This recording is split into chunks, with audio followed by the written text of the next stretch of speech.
শুধুমাত্র একটি ডিম এবং আটা দিয়ে চায়ের কাপ মেপে আমি এই স্পঞ্জ ভ্যানিলা কেকটি তৈরি করব। আর এটাতে কিন্তু আপনারা বাসায় যে থাকা উপকরণ দিয়ে কিন্তু এই কেকটা তৈরি করে নিতে পারবেন।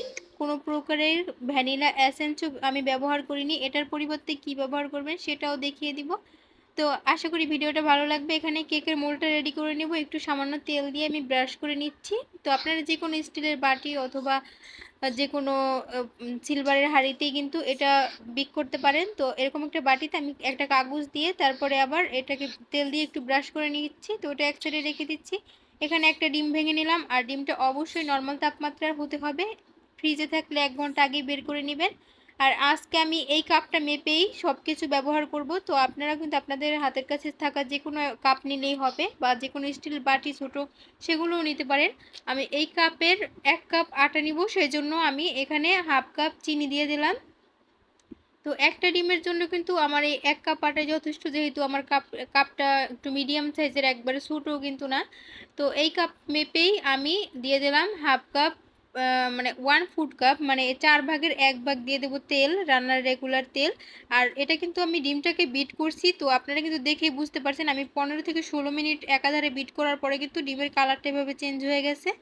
তারপরে এখানে আমি যেহেতু ভ্যানিলা এসেন্স ব্যবহার করব না, সেই জন্য আমি একটা লেবুর উপরের যে সবুজ অংশটা থাকে সেটা কিন্তু আমি একটা গ্রেটের সাহায্যে গ্রেট করে দিচ্ছি। এতে করে খুব সুন্দর একটা ফ্লেভার আসবে আর ভ্যানিলা এসেন্সের প্রয়োজন হবে না। তো এটার ফ্লেভারটা কিন্তু একটু অন্যরকম হবে। একবার ট্রাই করে দেখবেন, অনেক বেশি ভালো লাগে। আর এখান থেকে হাফ লেবুর রস আমি চিপে দিয়ে দিলাম। তো এটা দেওয়া হয়ে গেছে। এবার শুকনো উপকরণগুলো অ্যাড করব। এখানে 1 কাপ নিয়ে নেব আটা। ওই কাপেরই কিন্তু মেপে আমি 1 কাপ পরিমাণ আটা নিলাম। আর 1 চা চামচ দিয়ে দেবো বেকিং পাউডার। তো এটা দিয়ে ভালোভাবে চেড়ে নিচ্ছি। আপনারা চাইলে এখানে গুঁড়া দুধ ব্যবহার করতে পারেন, তো আমি দিচ্ছি না।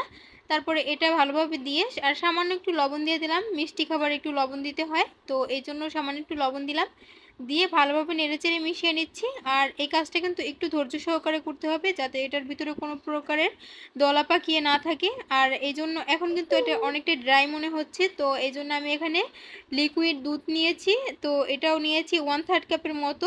আমার দুধ এখানে লেগেছে, আপনাদের কম বেশি লাগতে পারে। তো অল্প অল্প করে অ্যাড করে তারপর এভাবে দেখবেন। আর ঘনত্বটা ঠিক এরকম হবে, একটু উপরে উঠালে মনে হবে যে একটু পরে পড়ছে। তো আপনারা দেখে কিন্তু বুঝতে পারছেন যে ঘনত্বটা ঠিক কীরকম হবে।